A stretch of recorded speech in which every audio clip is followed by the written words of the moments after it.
بیٹے کے جواب نے باپ کو لاجواب کر دیا۔ بوڑھے باپ نے اپنے سب بیٹوں کو بلایا۔ سارے بیٹے آس پاس بیٹھ گئے، ایک نظر سب پر ڈالی اور کہنے لگا، میں اپنی زندگی گزار چکا ہوں۔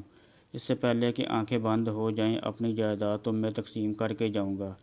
سب کو اچھا خاصا ملے گا، مگر یہ تمہاری ذمہ داری ہے کہ تم اپنی بہنوں کو مجبور کرو کہ وہ اپنے حق سے دستبردار ہو جائیں، ورنہ کیا ہوگا؟ ابا جان، سب سے چھوٹا بیٹا پوچھ بیٹھا۔ بوڑھے باپ کے چہرے پر کئی تلخ لہریں آئیں اور گزر گئیں۔ خشک ہونٹوں پر زبان پھیر کر بولا، ورنہ تمہارے باپ کی زمین غیروں میں چلی جائے گی۔ چھوٹا ذرا خود سر سا تھا، پوچھنے لگا، ابا جان، بیٹی کو جائیداد سے حق دینے کا حکم تو خدا کا ہے، کیا خدا کو یہ علم نہ تھا کہ بیٹی کو حصہ دینے سے زمین غیروں میں چلی جائے گی؟